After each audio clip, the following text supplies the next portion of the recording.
Hello and welcome to the Scramble. I'm your host, Sarah Montes de Oca. Today we will discuss the beginning of a student debt revolt that has resulted in lawsuits. Also, will the Chinese American community speak out against the Chinese American New York police officer's indictment for what could be an accidental death? Finally, we will talk about Nevada government no-bid contracts and their possible exploitation by individuals and private companies. Joining us today on our panel are Hunter Terry, a UNLV alum, Jason Thompson, a graduate student in journalism and media studies, Camelot Todd, a junior in print journalism and media studies, and James Schaefer, sophomore in journalism. Thank you for being here. Thank you. Thank you, Alice. As discussed in the previous show, for-profit colleges have seemed to hit a downturn. Some students of these for-profit colleges have refused to pay their loans. They say it is because the education they received from the colleges have made it more difficult for them to find a job. Do students really have a right to refuse to pay their loans if they can't get a job after college, despite their university's educational ranking? I think that to look at the student loan aspect of it, we're looking at an amount that is near a state of emergency amount. It's $1.2 trillion that is currently the amount of American student loan. I mean, that's Hurricane Katrina and Hurricane Sandy, and damage cost approximated 4 times. We're looking at an issue that the United States needs to deal with as they should or would for a natural disaster.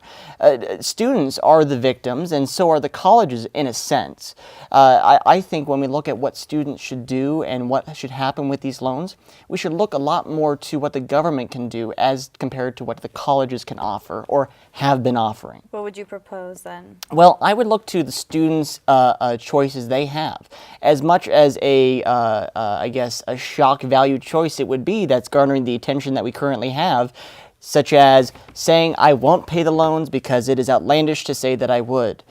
They have other options. The other options include things like delaying payments on your loans through forbearance or deferment programs, getting your loan canceled and eliminating all payments, discharging your loan through bankruptcy proceedings, getting an income-sensitive or income-based repayment schedule, or consolidating your loans into just one. As to say, if I had a loan that needed the amount paid, say on an official date, I can consolidate that into one as to not have the date occur so quickly. Well, you can't discharge student loans, and if you defer them or declare forbearance, your interest is still accruing. And maybe I think that is one choice that I like to strike from what I just said.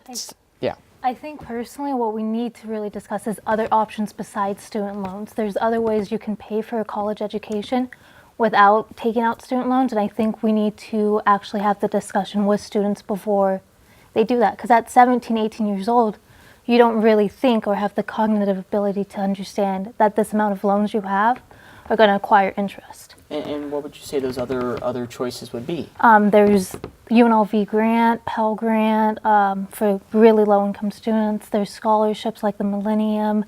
There's scholarships at specific colleges, and I think what we really need to do is focus and work one-on-one with students to find those other options. I think that the major problem is, as you were saying earlier, as far as the total amounts. I mean, it's kind of like last show we talked about the cost of childcare going beyond the pace of inflation. Well, that's dwarfed by the increase in the rate of tuition. The way that's grown as compared to inflation. It's insane. And as she was saying, you can't forego, or you can't just stop paying. You can't go bankrupt and not pay your student loans if they're governmentally insured. You have to pay those. And even if you could, I think the middle class has this mindset that they're taught that you don't go bankrupt. You don't not pay your bills. You've made an honorable, you put your word on the line here, you're gonna pay these debts, so you do. In the business world, that kind of duty to pay your bills and to follow through isn't there. If you can no longer afford to pay bills, you go bankrupt. You can protect your assets and your business. You can try and come back from that. And that's okay. It's seen as doing smart business. Donald Trump, millions of dollars, has gone bankrupt a number of times, and it's seen as a smart business plan. But if you don't pay your loans, then you're a deadbeat. And one, not even an option with the government loans. Mm-hmm. But even beyond that, I don't know that most people would feel comfortable doing this. Seeing them say they're not going to pay their loans, I love it. I love seeing it. It excites me. But I don't think that that's a reasonable solution to this problem. It excites us, but it is not I would think, a option that is very profitable for the person or for the college as a whole. It makes for great debate or great speech, i.e. right now. Right. But To go back to your point of drawing a line between, say, the middle class, the word means something, and the business, like, well, things are flexible, and you say this, but you said that yesterday, kind of way about it. I think when we're drawing the line between the distinction of, say, a student or a business person or a family, we should look at it as the same thing. We should look at it as your word means something, and when you say you'll pay a loan, you will pay it. But on the topic of what we were talking about today, it should not be outlandish, and that's what some of these things are. Well, there are millions of these dollars that go unused because of scholarship money that people are unaware of. Now, I know there are certain fields where if you commit to work, for example, in a rural area or with underprivileged clinics as a medical student, they cover your loan. So do you think there should be more jobs and more careers that can offer some sort of payment for the employer's student loans? Well, that's an example of the latter. We're not just looking at the contributions or the mistakes on part of the colleges or the loans or what else have you. We're also looking at the choices and the actions that are not being partaken upon by the students. I mean, in a certain way, as horrible as it is to say it, loans are kind of a option because they are ever more present. A student loan is ever more present and ever more, I would like to say, well, for lack of a better word, attractive due to the fact that it is there. To go on to an example, I guess you could say, if you're going to talk about one of these scholarships or scholarships that are not taken upon, that is due to the lack of students taking the options that are available to them. And as much as it falls on the colleges and taking some sort of responsibility, it also falls on the students to take responsibility of the loans and the other options they have. Jason, what do you think? I think we need to socialize education, if we say that's a social good, instead of doing this weird student loan, federal loan type of thing. And the problem also is the universities aren't producing students that are profitable.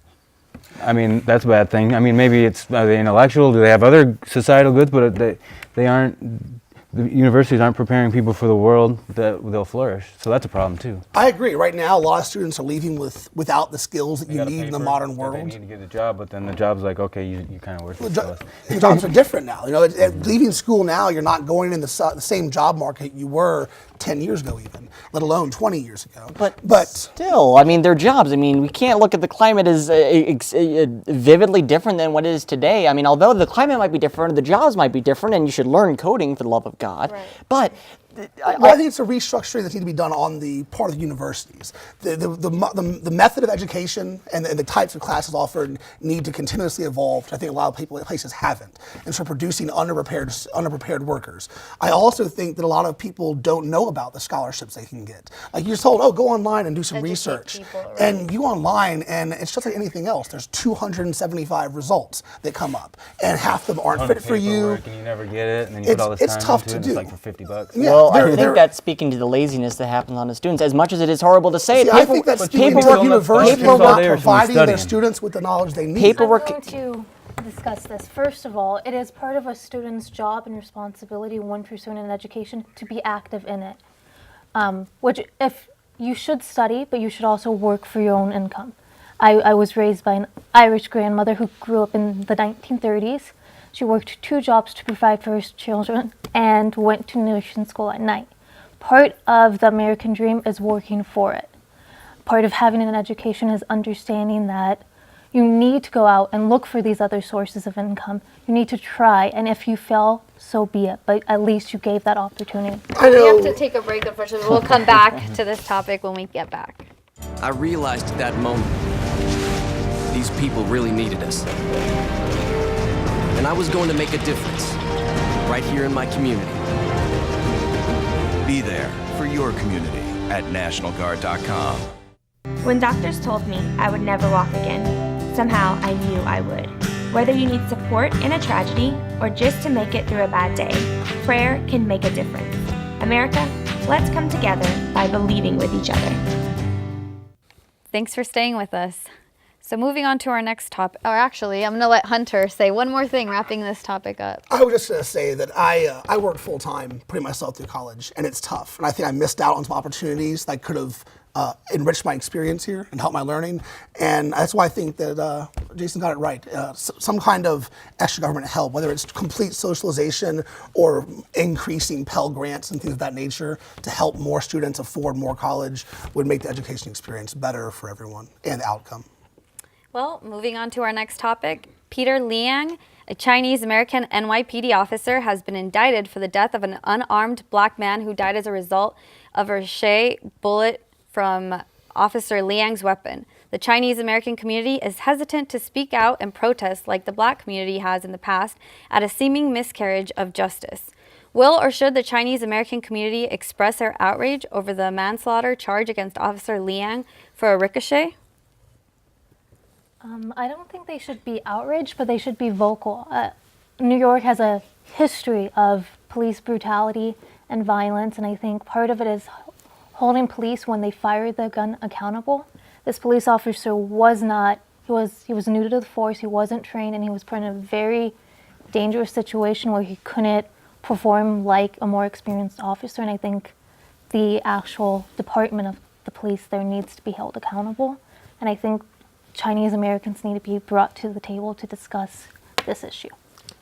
To play devil's advocate a bit here, before I want to go off and say, I want to say I agree with you very much, but to play devil's advocate, I want to say that you're looking at a police force that is the largest police force in the entire nation, that has employees that break the bounds of New York City and go off to places like Africa or even the farthest land of New Jersey. But you're looking at a police force that is being held, that has not been held accountable for things like the I Can't Breathe case.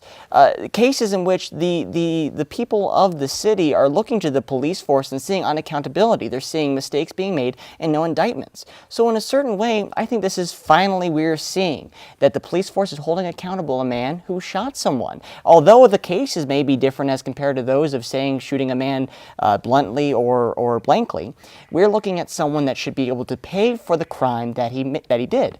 And but it's a ricochet, so I mean, it was an accident. He was still shot, and we're still looking at a case that he is being that the police force would, if he wasn't indicted, be held unaccounted for. And if we are looking between the Chinese response as compared to the outrage, I think that is something that is very important for us to look at. I mean, we hunger for conflict when it comes to seeing some sort of community uprise against an opposing force. It's the David and Goliath in us.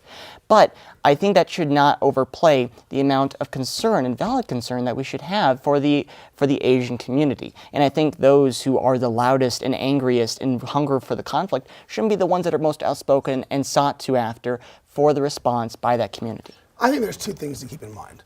One is that he is not found guilty of murder, especially not her first-degree murder or anything. He's being charged, and with a homicide, a negligent homicide. It's a wrongful death suit situation. And an accident, the lack of malice aforethought just means it wasn't first-degree murder. He didn't go in intending to kill the person. Doesn't mean he's not at fault for the death, and doesn't mean that he didn't conduct himself in a way with negligence that would make it his fault and still be a crime. To play devil's advocate once more, you're looking at Ikaya Gurley. You're looking at the family of this man who was murdered. And you look after this man and he is shot and he dies due to a police officer's bullet.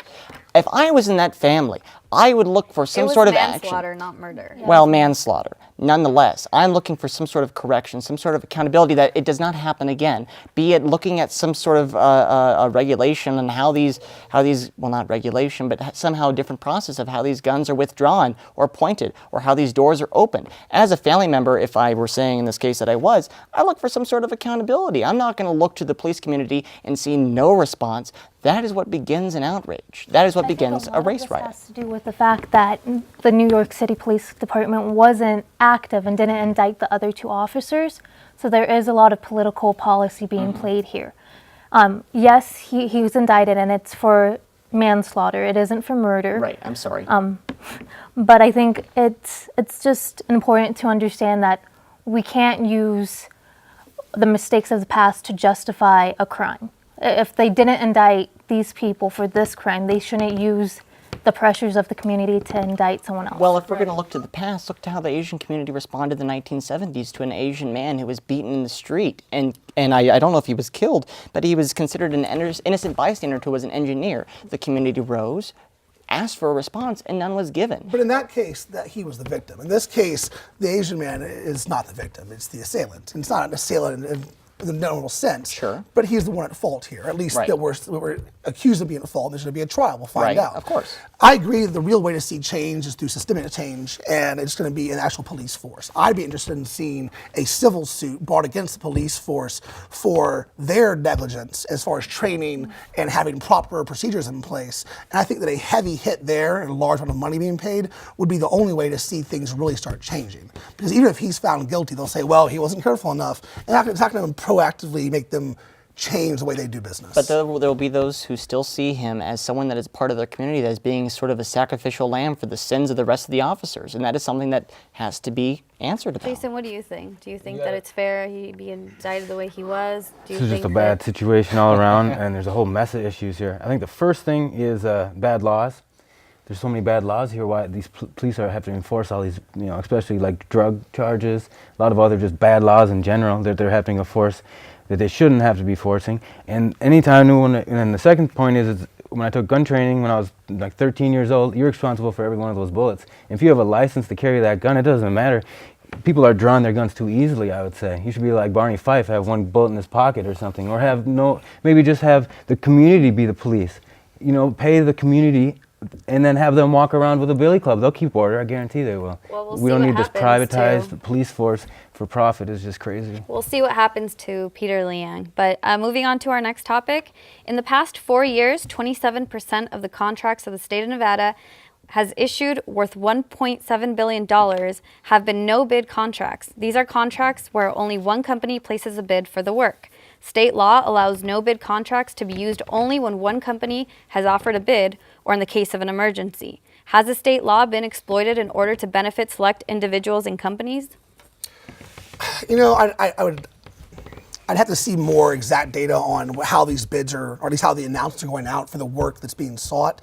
But it seems like straight up corruption. It seems like you're giving the job to someone and you're not forcing bids. And there's definitely more than one company that can do the HVAC work. And so if you're only receiving one bid, it's likely not there's only one interested company in doing the work. It's not, the bid process doesn't mean that everyone has to lowball their services and make it so they can't afford to do the business.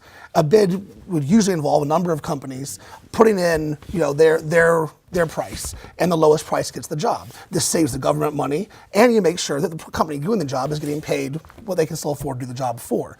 And so by avoiding the bid process, you're just feeding, the gluttony of government, and you're feeding the debt and everything that we always seem so concerned about. And although that is an argument, I'd like to discredit it as a valid argument in saying that the word that you used very often in what you just said, seems. I mean, it seems like these people that are hiring these people are only hiring these companies because they only want these companies, and that's how it seems. But we need to look at why these companies are being hired. I mean, for example, look at HVAC, air conditioning, or temperature control.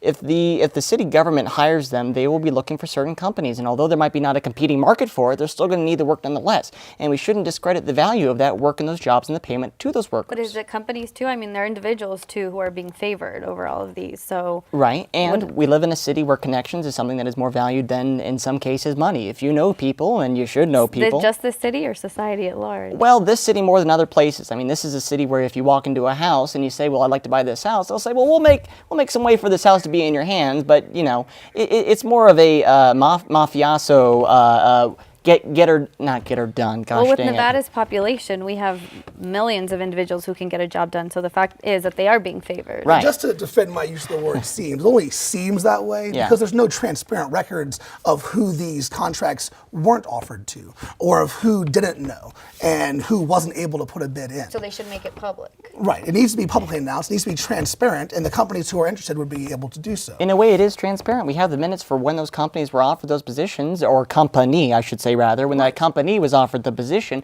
and when that company accepted the position. There is a transparency there, but there's no way to see, there's no way to prove a negative. So you can't see someone not being offered a job. And so I use the word seems so as not to accuse completely, but it's common sense that if you put it out there and there's a number of competing companies that would like this job, more than one would put in a bid. But nonetheless, that job is being given to a person that needs that job and is getting paid with money. And that's not the law. The job. Well, I mean, if you look at some let's of say these for circumstances, if they need or don't need, nonetheless, they're getting paid for their work. I mean, this is an exchange that we're accepting. There's specific companies that are being offered the job, but they're very large companies, and like he said, there's no evidence to prove that other companies aren't being offered these jobs. But you have to think, if IMC is being offered a job, don't you think there's other local Las Vegas tech companies that might want that job that aren't being offered that job because it's such Well, there's other circumstances as to why those jobs would be offered to only those companies. I mean, we're looking at reasons why, like, only one firm has a product that they will meet for that product, so they will look for that company, or for its Emergencies, but Emergencies. everything's Or emergency. preferred. But that's the thing, is that what you're saying is that, yes, there are plenty of excuses why this law can be going around. But from the statistics, this law isn't just being circumvented for emergencies or when there's one company that can put in a bid. There's only one company that's putting a bid in. But nonetheless, if we're looking at brass tacks, we're looking at someone needs a job done, and the job is being filled by a person. The point of the bidding process Right. is that you have to go low. Well, that's the bidding By process, not the It's to job. The offer. job is still Right, being. right. But it's this to is, offer this is multiple about the bidding individuals. process. Sure. This whole conversation is about, is the bidding process being used correctly? And if it's used correctly, you put in your bid, I'm putting my bid in. I don't know what yours is, so I've got to go lower than my highest profit margin, because then the government takes the best price and gets the work done without wasting money. When And there's one bid, I can just make my price whatever I think is fair to me. And I can promise you, if there's no competition, what's fair to me is more than I would have said when you were competing for the same job. So if I'm talking as the employer, then if you're looking for if these bids are being performed correctly, my question to you is, if the conclusion is being correct, is the job being filled? Is the job being done Yes for the or no? best Is the job price? being That's filled? not the yes no question. But that's the yes conclusion no for the question bid. is the job being done for the best price? or is the job being done as best as it can? Nonetheless, the job is being performed, and the money. My question here is, because as far as bidding, it's just giving you an opportunity to have a say or to be offered that job. Sure. It's like going into a job interview. There's 5 people. They all say their qualifications, and then the employer chooses the best person for the job. Right. With no bidding, you don't have that opportunity. It's not so much that the job isn't getting done, it isn't getting done fairly. And in a democratic society, we need to make sure that everyone has an opportunity to do a job, even if they're not the best. They need to have. So then let's look at the necessity of it. Does every sort of job, every sort of occupation, every sort of career require you to bid for that career, require some sort of competition? If my fence needs to be fixed, if my baby needs to But be this one sat, does. if my dog needs to be walked, do I need to offer that to a When there's community of... billions of But dollars. this one does. Look at the law. Right. The law says, unless there's an emergency or unless there's only one company capable of offering this, that you put it out for bids. Unless there's only one bid offered, then you have to have actual bidding war. And the way the bid works is not even that you look at the price and their 5-star rating. You look at the price, and the best offer that's made, all things being fairly equal, gets the job. And I don't think we should devalue the conclusion of that. The job is being filled, and the person is being hired, and the occupation is being filled out so that the goal can be accomplished. You're being a terrible negotiator. You're just giving You got a away lot the of money. jobs you gotta do, But right? nonetheless, the Because job you is have a being budget. filled. a You have a certain amount of budget. money You have you other have. jobs need to be filled too. The school's budget has been cut by a third and by numerous amounts over the past 4 years. We've had tuition increases of 15% before this past year, and the reason they do that is we have a budget. If we didn't waste money by paying extra for these services, if we took the low bid and saved that money and put it back towards tuition, your costs would be lower. So if It's we're going to all look at coming out that, of the same pocket. if we're going to look at what's coming out of our pocket and the money that's being wasted, is you're really going to start with no bids? That's your first place you're going to start? What was that number at the beginning of the segment here? 1.7 billion, but you're not accounting. 1.7. I will take 1.7 billion as the number to start with. But nonetheless, Sure. that's not the full expense, or even close to the full expense of what is being, in this case, being spent by our state or city government. I mean, if you want to look at what else can be cut, or what corners can be sliced, or what money can be saved, I don't think we should start with the no bidding Everywhere process. else, you're looking to make cuts. You're looking to cut an actual service. Yes. Here, you're just looking to cut the price you're paying for the service. Something that everyone does every day in budgeting. You go online and you shop for the best price. You go look for who gives you the They best don't have deal. time to necessarily look for the best And price. you're cutting the So money- No, they don't- do because it's and- all given to them. And in you're a cutting bid. the money for the employer to these employees. I mean, do you want these employees to get the full amount of which their work is worth? They are, because their bid is what they can afford to Who are be you paid. working for? That's why they bid. You don't lowball them. Right. You take the best price and value you can get. If you're the employee, don't you want the full amount of what I think your work is worth? Don't you want the full amount of what I am going to give you? Or are you going to say that's too much money to pay If me? I'm Please gonna don't pay pay you, me. I Isn't it would've liked market you to offer the competition? job to Isn't my it market company. competition? and instead you offer it to their company for more money. It's, Kinda like it. okay, it is market competition. So if you have 5 people who have a cleaning service for Clark County School District, they should all be able to put in their bid without knowing what the other person's putting their bid in. And the person who, when you make the bid, you take in consideration the cost of the janitors, the cost of the cleaning supplies, the cost of the profits that you make. And then you go and you make a bid based on how much profit you think would be the best for your company. Sure. So what that does is it makes it democratic so that the state can say, okay, there's these 5 cleaning companies. This person offered this price and it's the best for our community. So we'll take that. And then when you do that, you save money. Instead of wasting 1.7 billion with a B, dollars, you actually get an opportunity to save that money and put it into the community in different ways. And the two answers I have to that is, again, we're devaluing the occupation, devaluing the job, and devaluing the employer and employee. And my second point is that if we're looking at what is being spent and the money that is going to what, and the competition that we should have, again, I go back to my other point in which I was saying not every job should be competed for. My babysitter shouldn't have to compete with all the other babysitters in the community. Although it is billion with a B, that is money that is going towards that employee. That is money that is being... But this is government no bid, so, I mean, it's very different, right? Well, it's very different than the babysitter, babysitter, but nonetheless, that is money that is being contributed towards an action on the part of the employee that I consider the money that they deserve. But it's not that you're considering. If you have one bid, Right. then you're not picking the employees who are getting the money they deserve. You're giving them money that they asked for, because that's your bid. Sure. If you have multiple bids and your company bids way more than my employees need, does that mean that my employees are worth less, or does that mean that perhaps my company is more efficient than yours? Well, And it's run unfortunately, better? I'm going to have to cut you off there because that's all the time we have for today. But share your opinions and any ideas or topics you would like us to scramble about to thescramble.unlv@gmail.com. You can also catch full episodes of The Scramble at UNLV-TV. For all of us here at The Scramble, thanks for joining us, and we hope to see you next time. Well, that was a good argument, guys.